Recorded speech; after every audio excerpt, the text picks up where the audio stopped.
amasan tu zan phatsan ya phat hoi kai mu sa ki nu ga ipau khat se nazar jisu krista min theng lo pi thang wa ne tu zan hin phat hoi ta jing hom tho om lo hel phat thum chan namang thei ding ka ki ten ka ngai tu in ki phat lam nong ka sa thim hiu ho jing ten ka thu sei so thei to cái tu trong hệ cái đây bằng em cái eo thấy hiện có hệ không mà sang apa chân bù xì cái này gì in có hệ xin họ cái sama mà nhưng ấy là ở thong phải đến tạ này cả tụ bị dễ bên xây thêm có mình các cái bả thao bên amasan phát trái này ta dễ in hậu bung mi thấy thế cái màn trả sung và isu khil ho bol khil ho ai lâu lệ hitalo hen ti zia sei khilong au ma hi lệ pakai min ai ki ngai dam diu hi ti chu kan thum ma sano min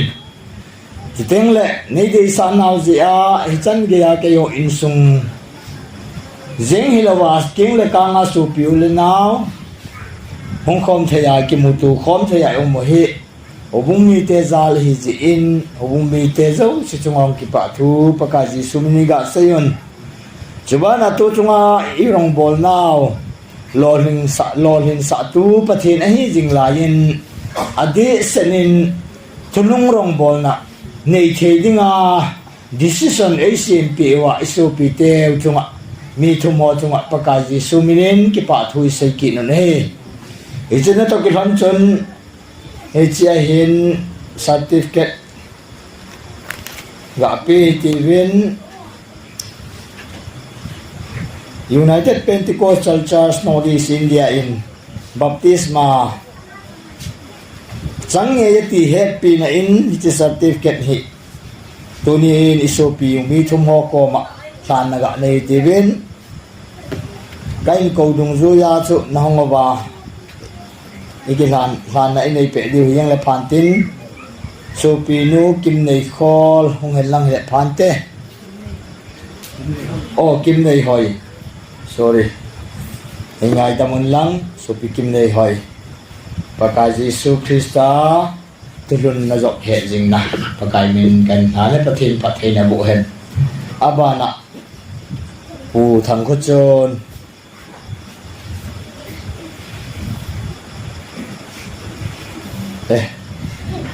pakai tulun lo pi ta zo ma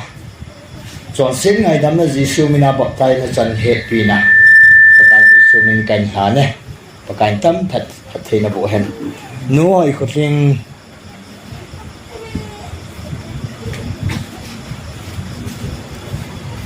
để chế pakai Jesu Christa na chọn sĩ ngày đâm na bọc tay na chân na hết pi na nó đi xin dia in cảnh biểu hi bát thiên tâm tận thật thì là bộ hình isu pi te wa dingin tanti nei lovin tau na nei jing hi win pathin mal som na idong win pathe na sim seng lo idong win tu chunga hitabang rong bol na inei theu hi ki pa mi sa ta jet na win le ka o hi kalung a hang nom thim jing in ka dei banga hi thu ka sei thei lo ding a hin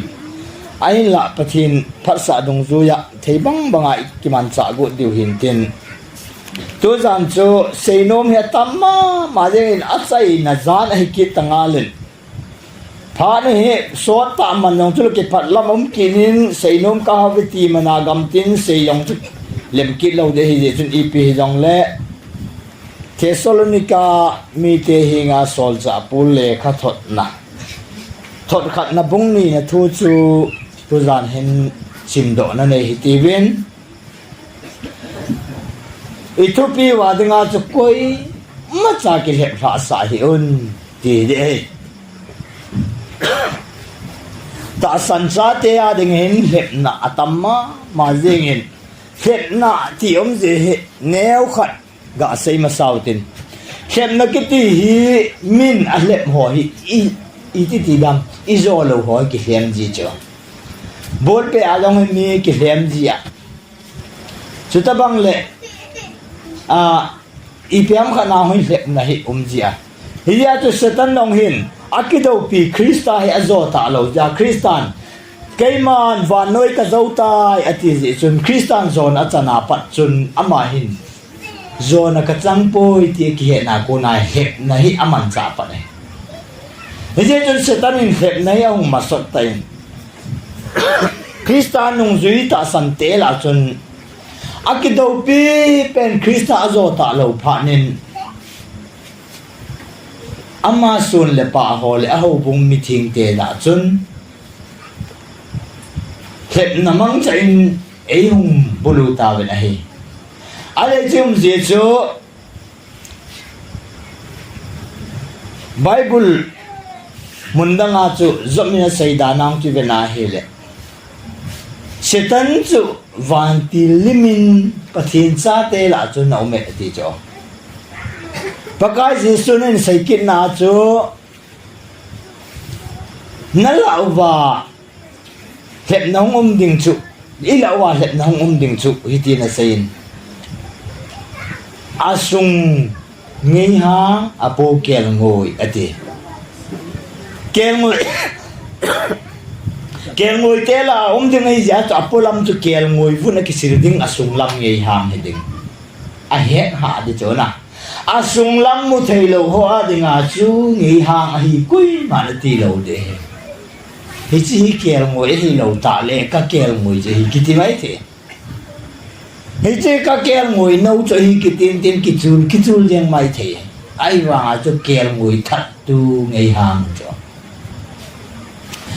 asung lang ngei hang ai ja cho alung thim yong ngei hang lung thim ane no ma cha no mong kel ngoi banga ham pa ki wa le ding kel ngoi chen kel ngoi ne ngai lo ai wa ama du ngei hang ai ja cho kel ngoi te chu ana nei di cho ya chu na la wa ke man kel ngoi ngei hang la kel ngoi banga ka so nei ve ati ta san cha te la hi lep nei na to ding dan hi ti chun za chum min sayen om min hi china to gilom chun tu zan pha na jong hi Thessalonica mi te hi nga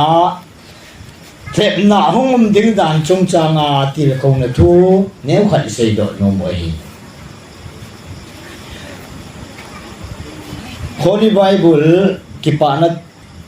tulun tha bung thulun tha pheng mai zani le somli le ku na chung a hin ke ka Bible chun Thessalonica thot khan na bung ni na chang thuma kon sim hi ti ve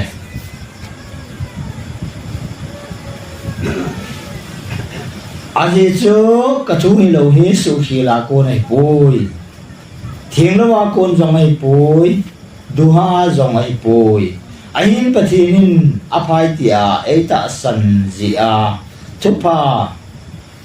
vop sa dinga e gut bang ta thu ka sei zu ai bove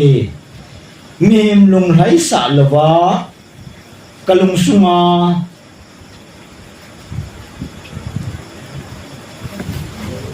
photo kalung sunga photo pathin lung lai na ka sei yo hi imati chanin pa chat lem pan lo ka hi ve hi chu nang hon he ve pap se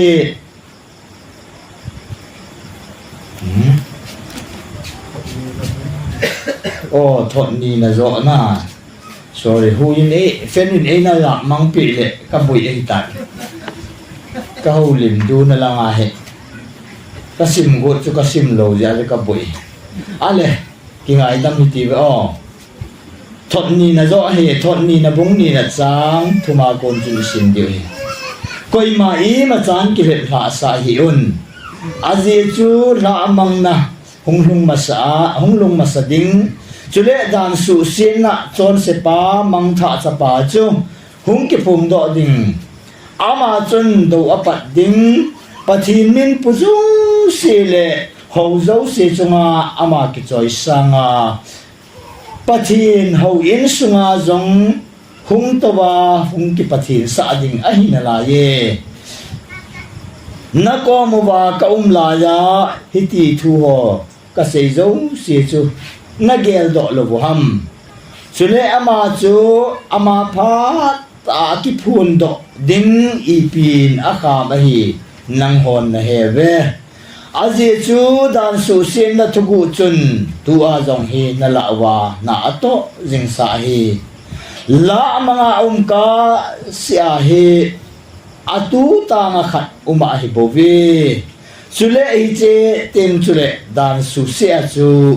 hung ki phung do ding hi hila paka jesun akam sunga ama chu atha a chule ama hungkila achun asu mangding ahi paka Jesu Krista hungkila achun dan susepa bangtha ding chapa mala na asu mangding pakai kila na asu mangding ahi ti chu I close na diu I thu top na diu ahi le pathin thu thuki la hi zin pathin pan pi na lawa isai thei lo diu zin pathin anga diu suin kun ta di ti oh hallelujah amen hallelujah kapathin na ngai lut la zalin na mai cham thing chunga na cha ting lo le ha lo hi pakai nang maminin kading do kita in o nangin nami te ko ma thu in sei ki nang na thu ki Daniel sadang me saga ben na go te ho ko ma ni bung ne zalin na het pha ta lo le het do thei ta lo amang nei pa nong ipi ka mang ha ham ti yong het ta lo nung sanga hil che thei na ding le amang le do thei na ding chan ke pitu nang ma nei zen tu nin ka pathin ho zawe pathin nang ma Jesu o thukim le thuki sel gu zo se phung lang thei tu nang ma nami te ko ma thu in phung ki cho ding in nang ma khu na kaung ki ham zo ve nei lo pi na nang man chang in nang nami te ko ma pakai choi sang ha nang ma na ma na thui nagan thui pakai chun kong kho hinna ka nei the na diwa pakai ka ki pa naw le o ka cham kiu naw nang ma dan thu hi the na ding in na phat the na ngai chain Nazareth Jesu na min kan thu mo nahi amen Bible ai sim do bang chun mi thieng pol chun thesulin kami te hi nga le kha na thot na mi koi ma cha I ma chan ki le tha sa hi un ati ipjenem sem na tam ding cho zo tu ni sei ta ven sem tu ina zo lo zia chu lung thim za chu so mang sa politics thim ta jinga sem na hin man cha ding a hi mol tum thing bu to hung ding hi la bang chu mu lo lo de he ai ma sem nei ya sem nei nung la nga ku na bo dam si la nga ku na hin su ai be dam ke lo ai le zia de het na chun hoi la nga ko na in bo ding chu ke hello hi je chun he je het na ko na idin zo che ne diwa tu la na I Bible chang thing sin nau poi mo ma ke ho long tu lai hin dan su sen na thugu ki chama ma adar ka jong la lo vaccine ka jong la lo hi su pi ka nei jingin kyo in su ma jong hen kamai to in kaden di poin kahulin piji thei kha kamin a hi wangin ta san na ki ti hi mi min akila kha ngal teng le phil ha hi ha ai hezia chu ema che ki ngai to ngai ai pi je le van gam lut nom zia tio zo si chan ngama pan la hoi pa chat u ta pathin nang pui lut te ka no mi mai lo e ho he van gam lu ding yang he kinom thâu lấy gam lu yong kinom tam ta kiểu mà jo và na yong liang tâu na chan đi lấy xe naong lal tâu na chan thâu đi mi khat pa he kem azagun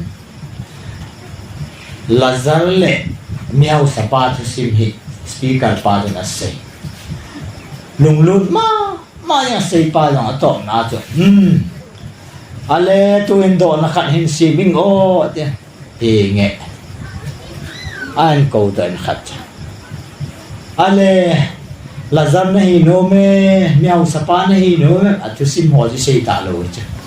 atu sim zo se se yo no nang ma lazar nahi no me miao sapa nahi no amang zu don bu thim jo le ya miao sapa bana lazar ka hi no quỳ dòng nó nộp chứ nhưng cả nộp cả gìn trả hi cái ya kí dòng cả nộp he và nam nhau sapa hi đi le ya nhau sapa hi đi và na lazar hi đi chỉ vang chú hi thề le đó nộp ta ai vang chú là hi thề lâu đi là le ya hi na chú và na dòng hi na de hi na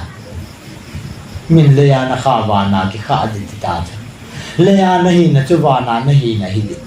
le ya nahi lo na ta wana na ge thei lo le ya lazar nahi le wana lazar hi na te le ya miau sapa nahi le wana miau sapa nahi miau sapa de me di la ma lazar chu wan ga ma le se na wang chu miau sapa do kham chunga anani an ai wanga chu lazar wang chun anmal haza alu le ati na puma mi no chat vai le hi ko man ui cha ta ki go chỉ sắm dây ngồi hiểu cái họ ai lẽ tin xây tại thì biết ai lẽ đàn sụ sen nó thu gu sụ cái gà hết thì nó đi bên coi mà mà chan cái hết là sa hiền thì chỉ thu pi với hiền à gì chú sa mang nó chú hung mà sa ding chú lẽ đàn sụ xia chọn sepa chú chọn sepa chú hung cái phun đó đi à cái phun mà sang chú agu a panala ding ti na cho ke phone ti om je hi a ki sel ho ho jing hi cho in sunga hen mi kha hi ki sel jing hen nang ki phone dal ki sel jing a jing tho a wang ki mulo a hung ki phone ma sanga cho jing ti na ama ya hung ki phone do ma sanga long jing ai cho dan su se pa cho he je mang tha sa pa dan su se pa chun hoi la la i ti pan la ham ti he the ama chu tun som na la wa zin dan su sin tu bu chun na la wa na atong zing na ato lo hi le wang cho zi om den mo mai hi le zi om de na ato zing zi a chu na he lo kha hi le boy de i he lo kha wa le dan su se pa chu in he lo kha ai le hi dan su se amang tha cha pa chu ila wa na to jin ta san cha te hi ti pha na le kha thon ham ti le edi som sagi som gu som li le gu ma he rom ko pi hi jen nero hi leng pa ana ha hi ti zo pe som gu le sagi la vela rom ko pi a he alol atan ya sol cha poli hichilai masanga chu le kha ya thot cho ai le edi song gup le ti la vera hichia pana chu ta san cha te la na la wadan su sin na thu chu na tom zinge ni pe pen ta chu di tam dan su sin tu nya in eon vaccine card adar card ho hi ki chan mai te hichio hi tam te dan su sin na thu a ti cha Thessalonica ki sei dan su sin thu gu chi tan te na la wa tong jing ati ai ta ye hi ji hin sei wa la in su le line number chu ta ji khur do computer ai ve le za gu song gu le gu ni hi jong mai thi lo mai thi ai wa nga cho chu ti chu nong hen ka sei nong pen chu chi la dunia sei non pena cho isei masang dan su se na thuku ilut masangun dan su se pa mang tha ta pa chu ahung ke phone do teng le do apat de hi ati cho masanga de do apat lo cho bai eni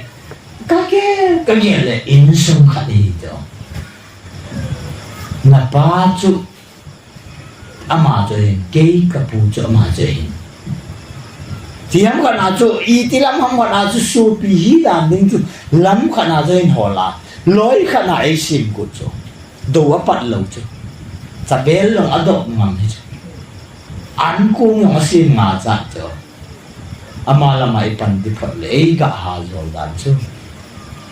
hi ta bang a chu ta san sa de e le do apat lai lo mi ki do mang mi wa chu do apat nai lo ji chu nel a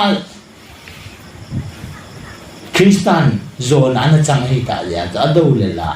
anga do hi ta ya tu do pat lo ai va da gu a mi he he chi chu he the ya chu chang hem ati chang hem cho ya mam chang ta la ma ale thim gao lem so ya ma na la wa thim gao lem mun pot e ho la ngin ngin hi jing ta la hindu te la ku na hung ding ngong de lo pi kol le vai te la ku na la wa thim gao lem na la wa ku na pot chang lem chu chang ta la di hi ya ta lem le ta ding hi ata chu umma sajia abana lem India te hin ahlem ahin hai khan cho he pele chilam tu dan haute ale ti chun pathin thu isim na wa dan su sipa chun ama chun mangtha cha pa chun do apat ding pi ham ado ti chu ama chung ki phung do ding ama chun do apat ding pathin min pu ado de ho chu pathin min pu hi phot hai cho jing ka la ma chu pathin min di sei tao pathin min pu long sei tao ado di chu pathin min pu na thil dang ado lo di cho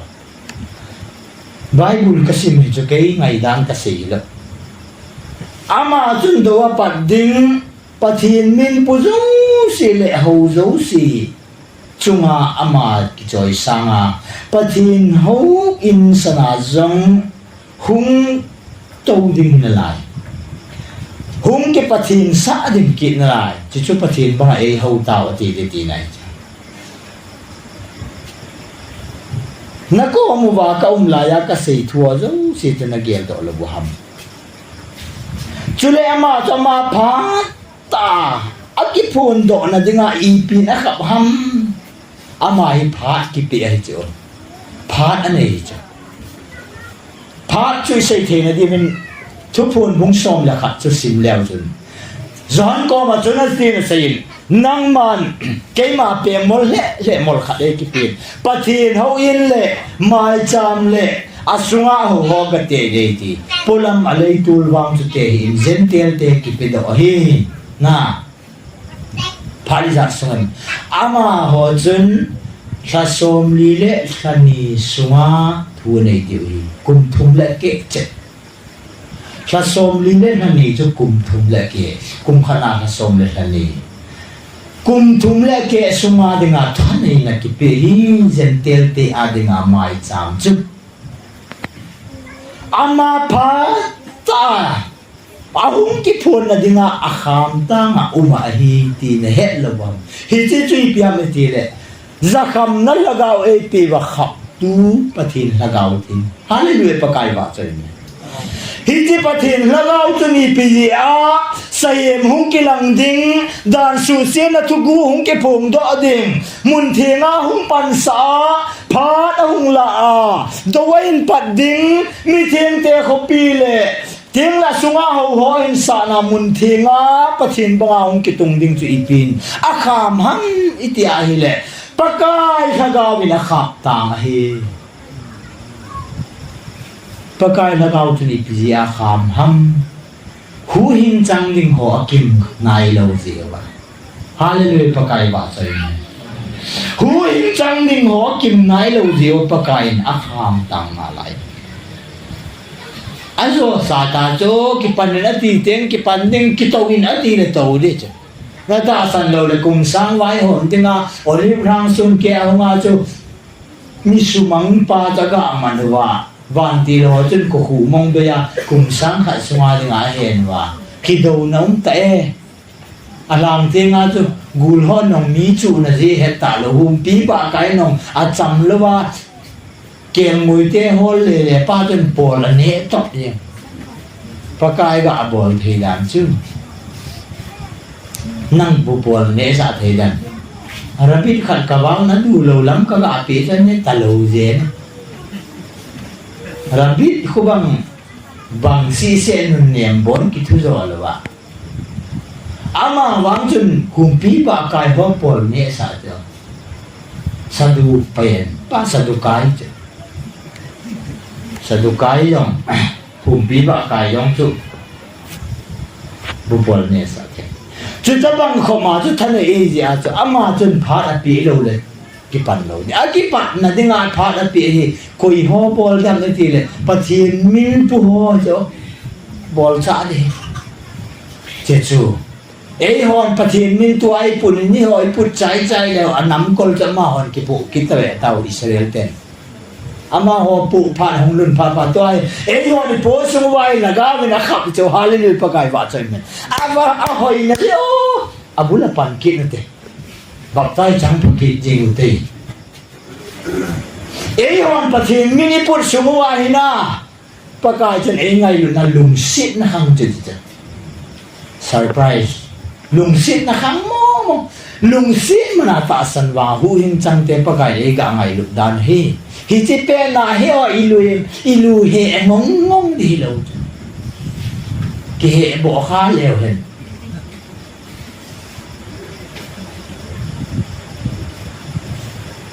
pathin la ga min ei ga khap pi ji wa chu aman atu tang sung sia chu ve te ngem pakai na malek mi te sa dinga mosi sol na Philistine te do dinga osol ai le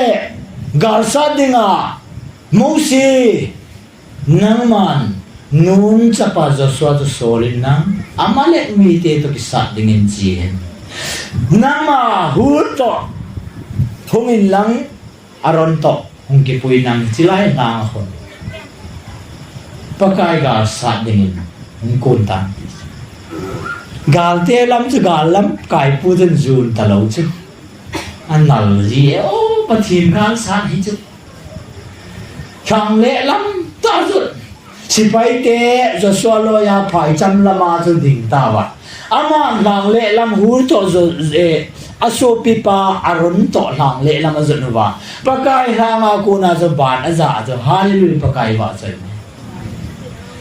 Moses bana za sung sia chu koin ep se dong le amalek mi te hat mo zia ale Moses bana kham pha na hule aronin adop pi hon na ale ka sai khilan dia chna ato na dinga to na adop yo sum chunga tawa bana za sung sia chu zo swale asi paiten zona chang jiu chu pakain kalvaria bana za kha khil dia hi hallelujah pakai ba chu mi ten hello hi chu ho amina ma hen bana za lo chu zona hi bana za changai le ki salendar na ma ki salendar ke pangin kate Hiji gal sa din ke ki paning kate pakai isi wa sa ai mana je thil ne za bol ding ap yang chu bol lo na lai diam na ki nga cha le bol dan kui ma chan bol ti po pakai bana za sunga hui na ki ngai to lo ho hi aban za ya kham ting le na tua he sei zui hon adop ti ama khamai ta nang ho chi win nang ti ta chula nang nin hong dom hon tau ka khur kham tai ti Peter te ho no ho chi Peter te ho thikit anunga sei zui ho Thomas te ho athi zo no wa chu Timothy loi Barnabas te ho loi ama ho nunga midam dang ho tu ni chana Pentecost thulun phungzal le ho kipana to phazia gim thei thu ngap cha ho Krista min zala min se le thu gen thei le in sung ni to ki sen no ngap cha ho ama ho tu sei ho zala chu tu ni ai pakai ban aza ta san te kim ka anga le Hijia tu mai chama mi thiang te thisan tao na o cheng chu zoni na za mai chama ko na o hong king ka sain martar ho thisen chu ni PSM ti le baka iti le ka thisan phu baw hinang man la din hitam ati chi pi kita pakai thi san phubai koi chunga la ding a hidem ngai tu ti pakai chu kon thi san asu en ana sun te le khen be te ngai chen lo pi tai pakai chu mu vin te ti chla koi hama suna koi hama khen be aman kila chu koi hau hi van pakai Yesu dang ka som thuma ki zu aman kila te chu koi phum koi chang hi le pakai na ho lo dam phum le chang ai su te hi ka ngai ngam lo Yesu ki zu do te phum hong ki su ding bang chu dang ka som thum chu tua interest i ja ri ta ne edi som thuma pa chun interest 10% ga su te som thum chu aman tam tana ding o Yesu man he adit dan di wang ngai ngam hello ai dit lawala ngai dam sang pun te he dia to pakain pulam chu te yo mai cham le sunga ho le thi ho in chu te na pulam le to chu te in zen te ki pe do ta e bi dia zen te pe do ha me ti ai le kei hon mi tha thaina thu nei na ka nei lo ji un nang ma khuna kain pi do he zen te leng pa kai sar ke o leng pa kai sar tai lo lem dang ka nei po vi Barabas su la do nang amai cross a Krista ki te pa hi Krista yong la ti nong do Krista ki te pa na ama ki te thu mai da na ge cross a hian ben lang athi san phum ba ke ol ka cha teo chu ma thum hen angam na ve ai le pakai chi zo hai mil ding am ka thi san phu ba I ti na la ding ham ti a hi pakai jong za wa chu mar ta I lo mo ko ya mar ta hi lo ding ti hung ding do ti mu Jesus Christ ai mar ta ai poi ti nam le ung ding pakai Jesus Christ ai mar ta ma sa pen ho bunga dinga Krista min zala martar masapen hi cho ale ma martar masapen hi anunga se juite na hin thu kin na hi dio thi san chun mai cham phua ko na ataw naw le thu se chu ka thi san bu bawi ti na la ding ham hi chung ki gui khum ding chu Israel te ko ma ase chu mi ko yam khalin o nango pakai ni kholo pi le min thang ngamu ding ki ne ma nga jing ho nang hon het lo am pakai ni hung lung ding chu khowai lawin mu thim kho ji nahi mi khalin sakai ba kai ki to pia ki chama ma zama sabamina lam tina ko na chu ki cha zam ki na in sunga lai lu na tunwa mo na ta e ti aga kinga abanga khut anga lagulin na chu kita chu tabang to hi so pite mo nam po cham na lepit na po ki do na hiding a hi boy na chu tuilin sang mga ding a hi dali hap ta ki chai na chu ti chu le Hizio nung lung ding chi Israel ten kide piwag Messiah Krista hung ding ahet ahung pa su kisan golawa ahung kid ding pa su asan good so ahung kid ding pa hi o ginay ta hung lo di lo cho lim lam chun kia Bethema ngai luna hung pe na kisan kha golawa lung ham ta phubala dinga olim sang ahung wana akal to namuna ahung kum kit namu diwiyati na ahung kuma olim lang ke ni kisua arang siblai ta vadung lung ni nasamo mo chita bang khop geya pathin hat chung nung hung ding chulam to dinga chu Israel te hi ki go wai chu Hiti lam tu masangawa chu dang su se pan salapi aleng pawin leng dang nei lo chu chom cha sum go lenga anei diu chu sa som li le hani sum kum thum le ke sum hiti sum tu lenga anei diu hi za hiti ata man god na chiki ma god de agot dan de sei ta pu te nanop le bible na ve yi taw ai lei pi le tu ni la pa na se nom ki khat che ho pentecost run cha te hi lo ai mo hi ki ngai tu phan ngai ai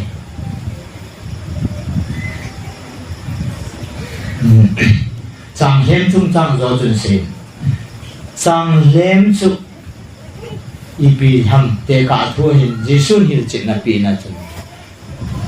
itu chang lem chu nei mut lan ka wa agilo pa na hung tu e na nei mut lan ka wa agilo pan muchi phalo hung tu e ati cho lo chu vanoi le shin hin buchi chu krista ki pan thu pa hin chang chu ho bung a hin chang lem chu krista do a hin abana chu i mut chu pi ham se ju te chu hoila i mu wa ti le lazara ti ta e ati ni li na ti ai mu he Israel te chu thoki dinga se ju som le ni ho le ki pa na tu palang sam ho mar ta ra thi ho se thoki nia thoki dinga i mu mil hi wa nei mut phan wa chu na agilo pan ki pa na tu pa di lo cho hin pu lu na hong fu he ti cho ti chu chang lem hi chang lem chun chang lim a pu lo li ti ba kun he ta he dong chang lem chun zupin na lim bang bang hong pu le koi ha chang he ti de ho bung lem chu ho bung bang chen he de asung lam ngi hang hi de bo chu na polama ke the lo hi ya tu mi tam ta tu ni chana he bo ya ke mai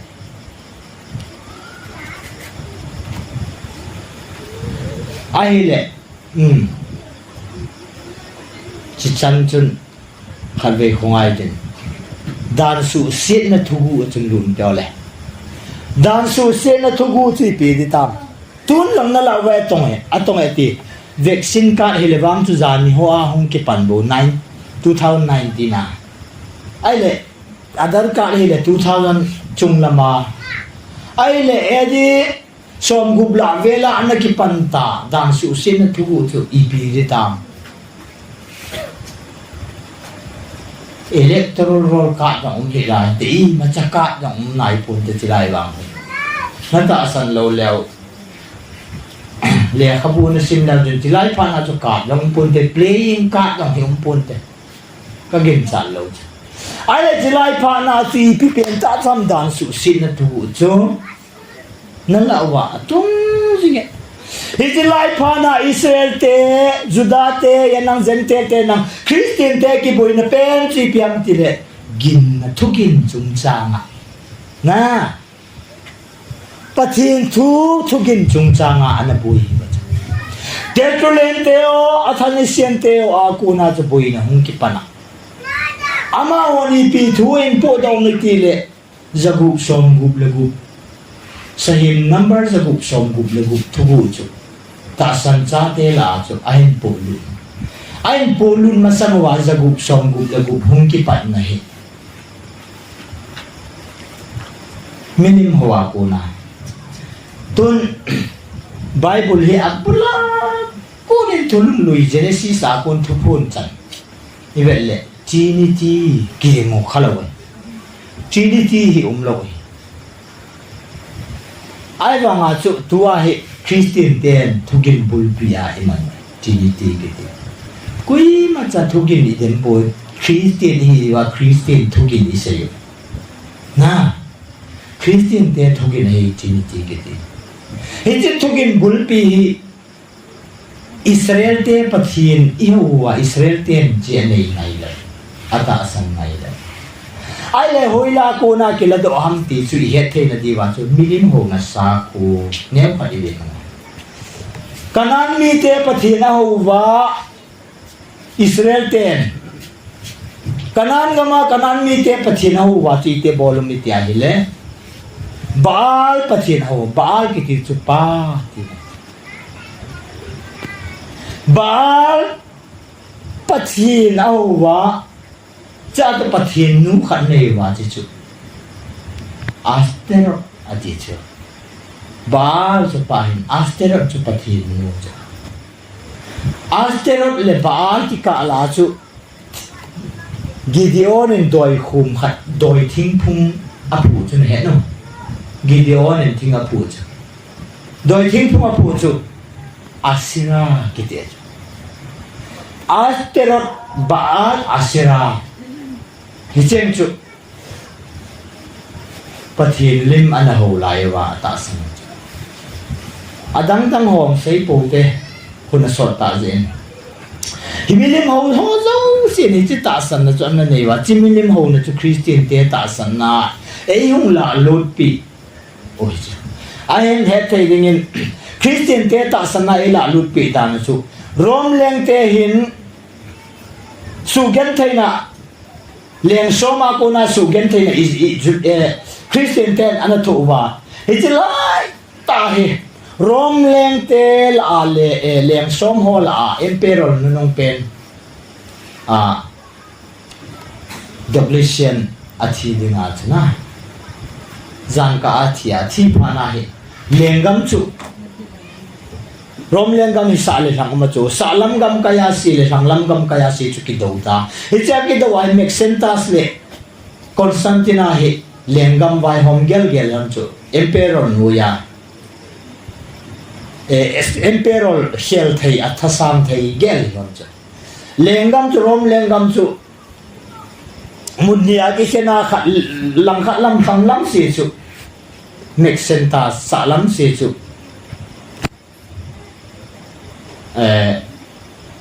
Constantina ama ni chu akido hona ai le a zo emperor changhan milvian ke ti lei khatma vadung milvian le ya chu ki do hana e ti ki do ding thu a phone wa chu ipizita mi le chi ki do na dinga hi Constantine hin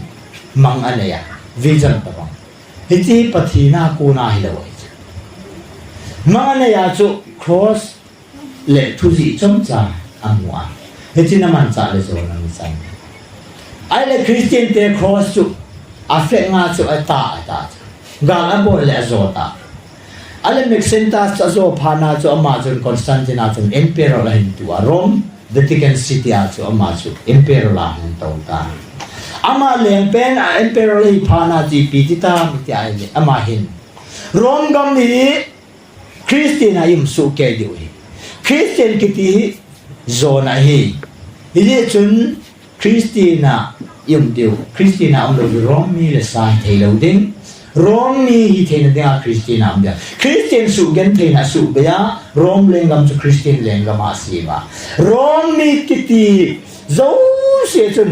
pathin thue nung zai thue baptisma tisma love Jesu mi ne bin love kui ma cha na ngai sa lo Rome mi hi a Rome gam sunga ipi ham khat citizenship hi na ne ya ei ho lai donga Adar ka sim ninga iga aboi ta tau ta bang thau cha ma ho long chu pathin thue i ye cha ngai to le lo chi rom mi hi cha no moi hi se ngai to na zia chu ke salung jing wa na sa ta zinga pa la wa ale chilai pha ta chu dan su si pa mang tha ta ba den agu cha cha hong ke gol lu cha hong ke gol lu na Vatican City apa na chu pathin ho dan chu hei dang lama pathin khana mi thumau me dan khen nei lawa ho chi ding hisila ya tu pop ti lovin bible an nei phal lo koi man pathin tu di asin thei lo tu ta banga he bible tam lo cho koi man pathin tu di lo sin thei ta lo pop ti lovin bible sin thei lo pop bishop chu mun nga wa Iti mun nga bishop ho la ayong tu rom ko piyami tu pop kiti di eta bishop ho chunga jama chung len kita. Iti mi nga ho pang lawa chu rom gam sung vai hom na chi ha thei talaw. Rom gam sunga vai hom na chi ha na dinga chu ama ho chu apan nga ya. Ane sa khu na jong atu leng gam no atu.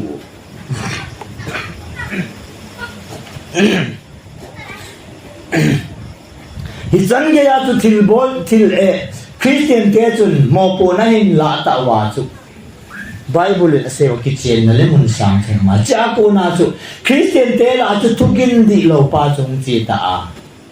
minim ho ho sa ku bol dang cho hin ko pi ta a I ti a Christian te la ngai lo Xmas tree ki ti Christmas thing phum ti ho December 25 ma Christmas hulwa man ti ho ahin po daw wa aba na ti pi habit ya hile Sunday Monday Tuesday Wednesday Thursday Friday Sunday ju ni sani e ho pa wai le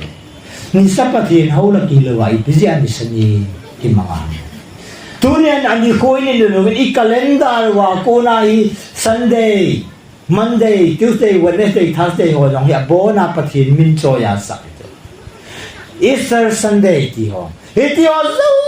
se hi rom leng pa chun milin ho na sa ko na e ain pu lu hin kilago tunia hi e hon chini khu calendar cha chu mai ki sim thei lo ji wa chu Sunday Monday ti ni Bible a chu sim pat ni le sim ni kitia atom mi sim ni na je top ni je mi se ki gin ni mi sim ni a je top ni je mi sim ni ki gin ni chu tua ki gin ni ti hi e hon ama ho dinga chu je top ni chu ki gin ni ta je chon do ni je top nai ta ai ho hin iko hi calendar dong zua ki sei thu hi adi ta dinga chu Bible am mi hindi ipile sei no mo chu thukin di lo ki pu lut pa chu na la wa dan su sin na thu chu na tong he je thu ku na tong jing ila wa tong jing pa chu tu ni ai Christian ten alone ji hello ikitsoi ye mo ta mo pai thei long to i pu pa khanga ku na thukin bulpia ina le mo pai thei ta lo wa ine thisanwa hong khan le san newa ko na Sunday school apana thisan to ina tu kom pio im khan pio ai ya tu mo la do mo pai jing ha sai sau ta jin poi mo ma je ipezenam te tu in Trinity pathin khana mi thum min ki bang chi ta khen nei lo wa holding powerful che power ama hi a power tam de ti lo triple ati a hele 16 triple zagup somgup legu 16 triple 6 Trinity ibia ma zat chong chi chu hi lo dang thu chu vaccine ka sa gi sa nam adar ka ho sa nga chu hi thu dunia i Christian sa ku i sa i ho ai lo chu Christian ten hi chi hi ho ai poi ti hi ki he no ngai e ho awang hi o lấy xiên mi na mu thei lo i pau gam thi la he wa noi mi te na mu thei pu ve la sim tun thil pha i mu bang hi le xiên mi mu thei lo oi pau gam thi la hi wa noi mi te na mu thei pu ve Jesu Christa min lut na le poi mo na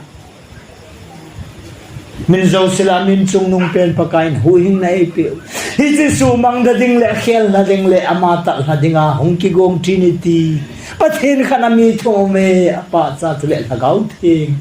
hi je Bible in yong an sei tho hi ti a ti na ki sune ti mang cha setanin Krista ana bulu na chuna hai min hita mel dang le hang sorry thale a tu baptisma Jesu Christa jon khuna chan zo zo an thale ani som li le jang som li an ngola ama chu ti na ki sune ti min changa he setanin thu sei cho khat cha chu ki sun lo man cha lo ti ni ki sun hi ya tu sia long chun ma thai bung chu za kha bung som ni le ge chang som le ge som le ko chu ni ki sun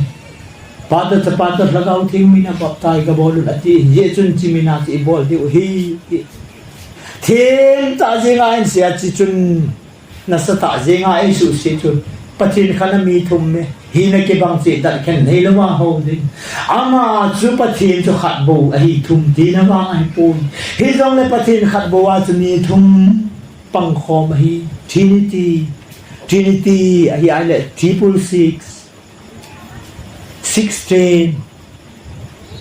Hiti chui lo diam dan su sin tu go tun na la wa tong zinge tua ya bua to ina zo teng le ke hi kai cho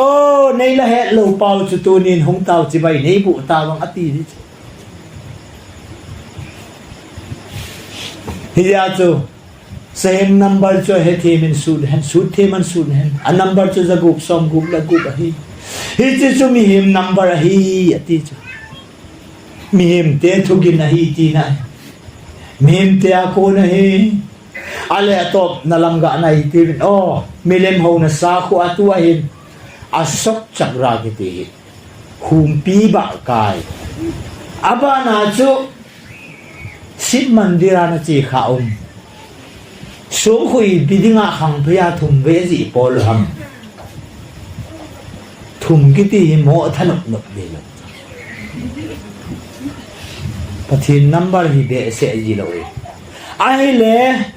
abana chi pitiam hi cha amandira trisul kiri ho tri chun hiện juna sa pau ke sa thêm nganin trisul tiếng ca thum thì nãy chỗ tiếng cha khát ai mà tiếng ca thum và thiên khát mình thum huế la cô na hong kila do ham Bible la cô na ham Trinity ale Ramayana Mahabharata Bible la cô ham huế la Bible la cô hay jam Trinity chụp video tu ne Christian sa hoi mong nam na ngày tu riêng để lại thì thế chúng trisul atio sự tin ca thùng phim về muốn hòn hết điều hình adi xin là sao India để về là tâm đi sẽ azo lâu điều anh ra chi nung giống là hung thâu hình tiền tin cao hung kịp bạn tin do lâu mà này ta là một các kỳ đại hiti tiếng ca thùng trên cái phát bù bù lel này ta lâu nó ta san ham chứ chú hiti symbol về sana chú ba sunga ito chỉ dong lệ hoi lai ham mong phung bul loi khana pon san na ki da hi lệ ti hun ga bol pata pat lagaw thi ga thi ama ho long chi thau chú Catholic ho nong cross a khota kho bol ale ama ho nong e ho nong Christian te nong ti te in hu ma hu bom neu cha kha ise mo in neu cha ise mo be lembong in hil kilom ta sunga hu Jesus Christ lim marim lim mo sewa cross lim mo sewa kendal ho yal wa ku ho ya ku na ham Israel te na bol jigen ipathe no hi zawe pathe Israel pathe hilawa hiti khoya ku naung kila do diam ni hetin no ma el mei te ina ga lu na helo le hindu ina lu le chen alimana ta ang tin kendalong halon tin agarbati ho mambati ho halon tin lu namon tin ba te iman jong leo i hon kendal ho ga hal Christian ten juda ten na pol kha ji mo mongom e ho in iche dan hina Christian chi dan sanga hi Hindu chi dan hi izit iveya sa ho kila lu ji cha hiti kila lu pa ya dan su sin na thugu ten hiti jong he ho yi mango jong he na le jong he na nom cha hiti nge na che in he ji wai tu ni chana hi pai the le wai thi san wa a hi lo ta le kitinga mai ta kabu ibung buang kitung mak chagam ta hi ha pan ta da na ya chukyo i mo the lo ji chu dan su sin na thugu na tong pa se e ho ga ki do pi mai chi lo cho hoi ya se tan hi Krista lo ki cha nei sa ham Daniel bang chun dan mura chu keu chang se na na ma tui ga gal kai lai ve lo wa chu sum glass he wo to je su chu nang apal lo wa ke ho sumang dinga hong nei ham pathin hin Krista ke ti chu sapten le do lo wa Krista dia hin ji oi Messiah ti thau nu le zawe pathin ahi ti chu setan chu nang zawe aphal lo wa ke ho tha da na nga sumang dan aphal lo wa ti chu azo ai se jun he ne ama hoa dinga phat ki business pakain phat a pi zo ตัวไอ้เห็บทีน่ะพาดปีปะเทียนเสตันพาดปีด้านจูกามิจอนพาจบอดีเลยนังคุบังอาพาเทียนบุรีที่จอนสิเดียบพาเทียนบุรีตรงนั้นไอ้เชี่ยเด็ดปุ่นเด็ดกับปะเทียนดำปะเทียนนี่ไอ้หินนวางละหินโอ้ละเกาตรงใครไอ้หินนั่นแหละละเกาตรงใครอัตตาสานเดียบังแต่ใส่ใส่อภิโดนะไอ้เหี้ยมุเหี้ยพัลเลยจ้าไอ้เหี้ยมุเหี้ยพัลไอ้ท่าที่วางจุอพัลโลนั่งเลยนั่งเลยกี่ใครลันทุยินเต็มเสร็จแล้วนี่ท่าที่อพัลโลเยอะเลยท่าโตไอ้วางไอ้เลยกี่ใครที่วางจุอีบักกิโลตัดให้อเกลดามาที่สันเลยมันคุยมาจะโจ้โดดเลยว่าที่คิดวิดีโอตาตาไอ้มาคิดโจ้ซะฮิเดียจูปะเทียนินอภิโดสุงเสียจนะอับกะตินานกะหาบกดันจะลอยบูเตนองอลอยนุกิสันนังนับปะทินสัมสินังนังองที่จิงเต็มอีดานเมงอลทุเสียทุนเสียงกับประกาศจะหินเสียดีแค่นิคัดเลยฮาเลลูยาประกาศว่าใจฮิเดียตาตาสันนัดเดียจะประกาศไอ้พุ่งบุกินอาสุดำกิตาอีเย็นเทถูเดียวให้ประกาศนักพัลไอ้วางอาจุสิตันินไอ้ท่าเดียวพัลโลหินนาวลาเดพัลโลไอ้วางอาอีทีนลำจุนหอยอามาเดียนนาจีฮิโบsame numberจะกุบสมกุบเลกุบมังซาไอ้เดียวพัลลาจีมังซาจะ force ไอ้กดเดียวพัลโลเนี่ยทีแม่เนี่ยทีมุม force ไอ้กดน่ะเดียวจีพัมตินน่ะบอลเราเล่น่ะลูกกตันเดน่ะคุณกตันเดน่ะโซ่ไทยเราดิน่ะทีเดที่ป้าวางจุ่มเราไหลดิไอ้วางอาจีกิลาโอไปอัสน่ะลานะที่บัวเลยจินนาน่ะดำทีเป็นที่มีหัวหน้าบอลโจอามาหัวหน้าบอลโจลำกายอามาจุนเสียเจียอัสดีก็สักเกลฮิตมาเรื่องตัวจุนมันสาวางมันจีเฮฮิตจุนเจจุนตัวนี้คนนี้จิสิตันเล็บนะ same number จะกุบสมกุบเลกุบเล็บน่าจะกูน่าจุอีปันโจเทนดีว่าตัวนี้หัวไอคริสตินเดปากายนหินนัทุดีไอ้กอมวยฮิตจุนตัวนี้หัวหินนังมันมาจำเต็นนังสุงาหัวเต็นนังพลัมเลยตูลบางเตยโออดีเลยตูลสุปากายนอาซิมทาโลอาซิมนะหงสุงายุนาลาเฮวางทันปากายนเอเวทีนาลาอีตาวนะจงกิมาลพาจันนะตาวนะกษายปากายนอาสานเทโลนะดิ้งพาร์เสตันคุณอาปีโดนี่คุมขึ้นดิ้งฮีกิงไอเซลจินุจิซุงตุลุโลนะดิ้งอาตุนี่นี่ขวาฮีอาศัยนะดิ้งอินเซลทีมกาวินเพนติโคสนี่ยงตรงดิ้งอาศัยปีเตอร์ไนน์เซชอนโซลซาบุงนี่จา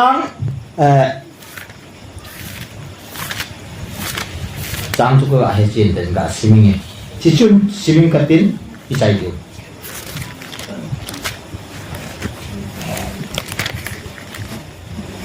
ถ้าเขาทิ้งหุ่มกุมนะจงจางเห็นโซลซาบุงนี่จางสมเลลีอาโกนิสิมิติเวบุงนี่จางสมเลลีไอ้เพื่อนสมเลขันหัวจุดตัวอดิ่งโอ้สังเตนสามินซาวะจุดากามีเตเลเยรูซาเล็มมาเชียงโฮนัมโฮนนบอนซาวินฮิจิเฮวินจุเล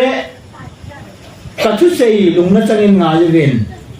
อิเซเลมิติเลอิเตโฮอินังโฮกินสักไงตัวบังอาเลมปีดกัตุยขมาฮิปูเว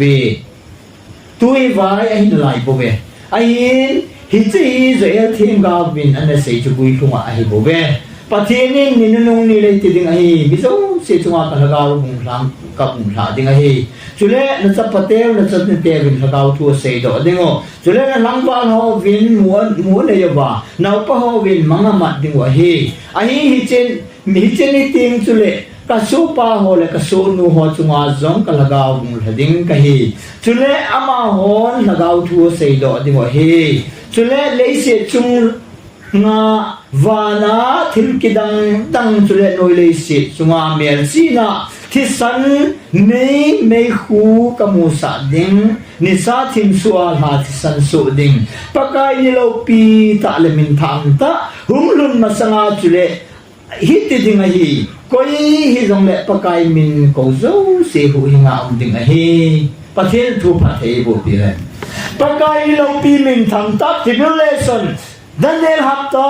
number za gup som gup le gup kila lo ho adinga zo thei lo na la lo a hi thei lo na din mon hung tlung na sanga koi le pakai min ko ho ki hu do de hi hi chi pha tu lu lo de hi ti hi ya chu pakai ni khong lung ding chu no an ni khu ta te ka hi mi tim sa pa hung ki na ding chu no an ni khu lai to ipe te ka hi atien pakai Jesu Christ hung ki na ding chu no an ni khu ta te ka hi sa dom khu tu te ka hi ala no an ni khu ta sa dom khu tu ti mam no an ni khu la ya chu ipi lumam pathinin thupia thupi banga ku ngasuya gong zu na dinga he nawate in ku alu phat lo le go zu thailo nawate in ku chu ku nga alu phat lo le go chu zu lo pakayin setan khuna zentel te kam api do na dinga he ate fel su ke ya ahu do ling zo tin tu le zentel te khuna polam cho pi do Pulang tiung Jesu tui ho bung khang na long sen na khang mai cham kiti ho bung ni cho nangon chi mai cham Jerusalem mai cham ni phen ha win nang ni thum suin khu na sa lo mai cham tha ken tu nge ti cho Jesu hi chi mai cham za ma ta sa thi ding le tho ki ding sei na hi ti hi lo a thi ding le tho ki ding ke hi lo win ama chu mai cham hi lo cho a thi le tho ki na chu ni psc mam tel ho bung atun cho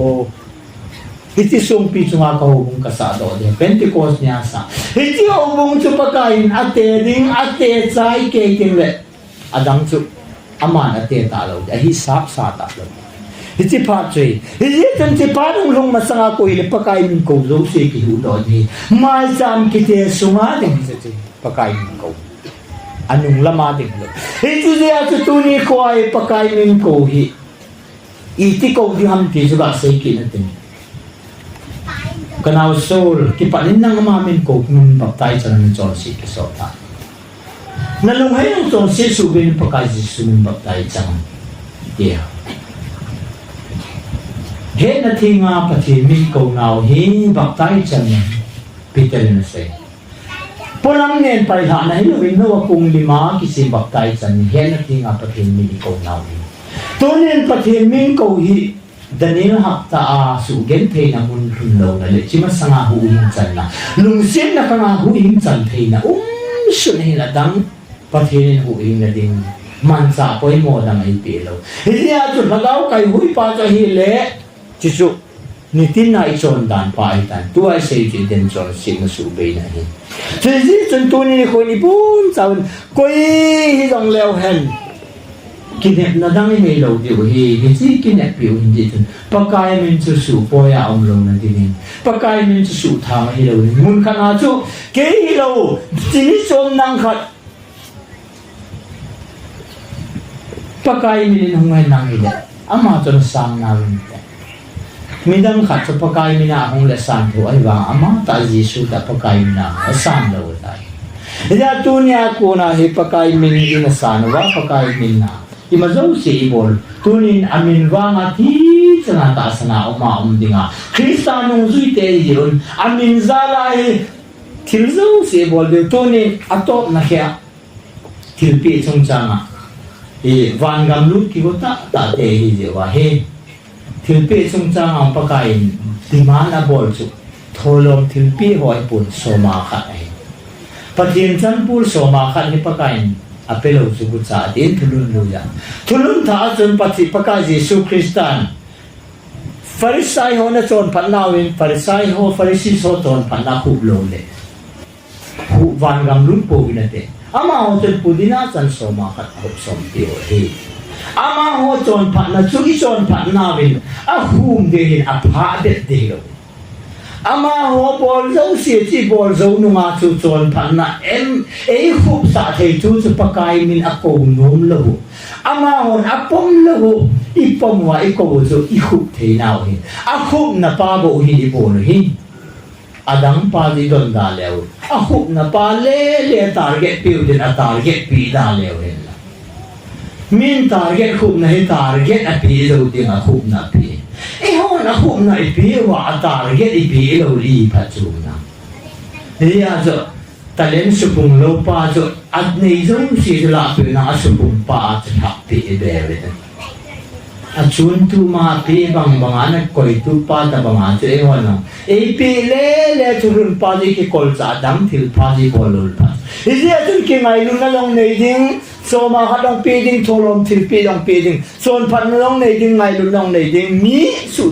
set na ding lung gil nei lo ding thing se lain khuman ding ino phale vo pi bula ki bul hum po do banga ele ki thin ngi ma ele ki bul ki na ele ki thin ngi ma lung oi ding di lo ai yin so pi te o Christian te in ko hi paten ngai to te ina to now I mo pu now le Christian tu run ti tai mai le tu run chai na banga no wa kung sunga moi kunga kani ki te ta le tu ve long tu chun ha ti mu na ti lo mo ti be a kung sunga tu to je ho arara la ki nga to ka tu lung oi se la asui sunga long lung oi se la su hindi chun ta sat na gin na kung isui sungwai lung oi se la ti pa bol ki chu I ti ve min chon pan na zo si a chon pan zo nu ngam pathin mit ve na dei len ta hi zo ting le thu pi amu pan pan hi ja tu tu ni an nang le ke yong chon pan na la mai ma zo sam ni khu diu chi zo nung te le ni khu the na diu pen pa thu run chon pan na pa ji bol hi je chon pan na dan thu ji ta hi bu hi I mol so di mo hi tia ba tai chu je su chama hi ji to a bu hi na hi ai ji ti bol lo le bu hi thai lo ngai wa a bu hi na bol na tinga to adang ho long chu bol di ti na hi adang ho bol le la bu hi na pa ka ti banga to target pe le la khup na pa pi chu phat chom nam lo ma chon se jinga bulit na bap tai chan chun phat chom nam lo hi ye chon bulit na pa chu hi le age se na banga hi a finishing a confirm na Christian e han do the na de ba ku hi na cham kim na hi ye chon to ni khwa e pathin tunun cha te in Christian e han do na lu ta hi na sa lo wen koi poi ti win chi thulun hin ki pa taim ki pa pumin pakai kin bol ni se in e ma ki ngai to jingin mi e ho hin mi ho dan po hi itevin mai cham le sunga ho zo se ga te na tin ate chai ke ta e ho hi ate dinga e ki sol banga hi mi hi kite yang pastor hong le pastor te na mol kha asau de na ki ko ya ho bungo pa hong ke le upa ho te na ding mol kha cha pastor ho mol sanga chom je kha cha na ki ko ki na a hi ti a pi chu a bi zo se chu te na mol puma ina ki lak he lut jeng leo je su chun e vo vin te tin hung yo hung ngam pu te ho la wa ya to paka yin I pi ha ma se te in a ti zo se ta te ding a go tu cha na a te cha yo ta te lo ding se te lo wa ko yo ta aman nang le ke ate ding ai ko lo ki pa na thu pa lang sam ding a bo hi ko ito ading pen lang sam na ki tong nom te nim lo mol khat ki chaya head mystery long hisam lawa ki wa yeng di in ki ni chot jong leo te na mol in chi te ki chaya in chi te puma ho bong ki ho in ki kaya in chi te puma ho khom pi ki chi in chi te puma bel ki chon didan cho mi kitele ama he sing pol nang zat na yang lal to na ka nga chu nang na to sa deu ham khat chai ki to sa lo dis lo lal to na ka nga bo khu za de ma he ki ko wai ki bo khu za le an ki chai ta e ho hin thu tan go no vai hom go hi ya chu phula chu ka kin he thutan hon phula de he tu ni khoni ho Pentecost lun cha te I boy pi dio pen ta ama min hil hang le ikin chilung on selun seile ti hi chi cha pom nom lo le ma ho chu ta ta apom lo ji a chu iga thiam jan nang ma na san lo le ke sang lo chu i sol pa sang lo na thu pe sang lo chu nang on pom lo hi nang on sang lo chu ke san lo hi hi chun na che wa ki pan thu palang sam ni na lut na wa mi on na pom lo wa hi le na keng ko pa nga le pu chu thing nan nang hung da nan thi san phu ba chu na ho ki ben pu te ma ho chu ma tum de i sei zo nu nga pom lo chu ama ho mo ta hi ya chu sei lo wa amo kha le wang nang le ke i mo hi ya chu sei ki ne la lu lo jesu christian polen baptai chan sa ko hoi pun ki pan thu pa lang sama ki pa na thu pa lang sak de baptai chang ding hol de lo ano le chang ta ta chan lo le za da de lo chan lo long le ho lo sei de he jun to ni hoi pun cha wai ki pan thu pa lang sak hi tui pi ti wen ji to de wi ti he ti wen thil pia lang sam loi taw na lang sam loi i malam zo sia pan chi chi ilung lu naw hen nang hi chi lam sanga chun kape hi tam o ti ji le wen adang te le wen kan chang sik bela kan chang koi ji jan ta ka tholom bo ma ka ha ji jan ta nei thai nu tholom bang hin ke yang ha thiem na den ke man kape hoi pakai lung hai na den ka ki pi ta di na pakai ei malam sanga ding hini lung gel ni suting itil patin ko zilen pa de hina hisi sui talwan mi lam ngen ipen wail ta he kui ma ki muhing kim gam talo aki mi hung muhing lo ngen e ho bo iki ve ting lo leo pakai wang chun o e la na di ve e ho bon fit ki sa talo ki bon sing lel ni sa leo na ho mai pakai sing lele isala dinga di ka mai tu le hai ka ro ta e ho le hong sing le ki satu ga mai ta ga te wa le mi ma he nim wala si pai nim ning pon de an fil he dis figure he pin sur he he chun tu ni ho hin tilam sang ngai to lom ki pan tu palang sap se pakai e so naw na tong dingin in sung til mi malten ilong gel sim phai ti o Pentecost day thagau chi chan de a chai na gong ha chai no tam wal tam hi jong le nei thi mu na a chai na khat sim go tau te ka ngai tu ka chai go na ka ge khan cho ka si nu ten Pentecost di masang ni ma ipat zan vai ko pe jo na hon Jerusalem da na Jerusalem dal halo dinga thupi anei wanga chu Pentecost nya thupi chung dang khan hung lun pha na Jerusalem a den go te cha no che ki tu ama Yesu to ki ho wang ha thong ta den ni na hon dal halo na ti yamin dal halo chu Chang la sem ke a jong ki bo khom a jong Jerusalem a cho ne khom don khom ba gam ha ga jong la nan ni le safirian a hin a ke kha hin im yong to sak sit ni mo cho ga ha pap dan anei jo se ne la nga ne ya ne khom ba thanum ta him ta koi ma cha ki mu them lo lo ba nang ma zan ni le safirana sam li mong na du na ne lo de ti jong koi ma lo bi thì là chân ghê hương vạn lùng thấy xe là ấy và ngọc bà thiên lùng thấy kít ta lâu ống hồ lùng thấy ấy họ kể là vang Jerusalem đàn hay nã tì chứ là ý đi ấy hỏi bọt thấy đi bộ kít thì vệ ta khăn về tàu khăn ako mà dễ là mà bà mình phá xa tu nên các con mà paradise yêu mẹ na tai tu rồi đi bọc tai chẳng suy suy nhầm paradise mi bung cầm ta bọc tai chẳng được mà hồ cái sản cho cái thịt pa cho mấy vang kỳ là vậy ya bọc đàn hiếu zakai bon hu hình chẳng ju bọc tai chẳng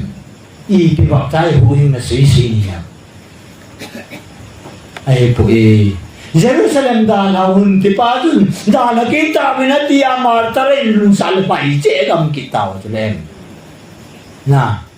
apart hiu ma zo dan ha apart ma thai lut ki phat ma khop khon phan ma the je phat hiya Jerusalem ma tu thil lung ding ki pa na tu pa tu van pat pakai na au chun au thun do dia chi chu ngao na ti au lun pha na a the che ding in gam ti na ki the che ding chi ta na ti le kha cha che nom lo phan wa chu na gun zo hi le tia rom leng pan so la martar dinga Stephen sunga rom leng ka ti judate in til do a alam kai pe na chu sol cho pul sol cha pul lam kai na hong wa bul pe ding bang de wa zo zabon ho asul na wa zal si ho asul na wa longi ke chen wa sung tu man kilo wa Stephen steady ho hung pa sagi wala khat so mai Jerusalem upa wala ai se ni ta wa cho khat sa ngam talo chi lin ti ngai po ka tai hoi la ngam mai ta wang ti dang lo nang ke kon ti te o I che di ha ti po ama sa sam ma sa wa lai ma sa wa a don na vai ti a lai che la na che wa ki pa lang sak ta pakai nei in del che ka hinga khel pu ti ki pan do loi ti go rồi tiếng cái bạn chúng ta làm xong thì mình ấy cái điều chân tên mấy cái hình mỏng đê của cái hình mỏng đê cái này em điều chế cái tệ vậy tao phạt về chứ chậm lâu vậy hồi lại gặp mai cái bạn phải làm sắp kịp được thế ra chỉ cả chúng ta hiểu lòng tu ni ipo lâu điều gam tên bôi lâu à cái bạn phải làm sắp cái đó điều ngày tu thà kịp tiếng in phát hiện à thui món sao mà đến phát hiện bộ cái tao hen anh cái bạn phát mà chân chỉ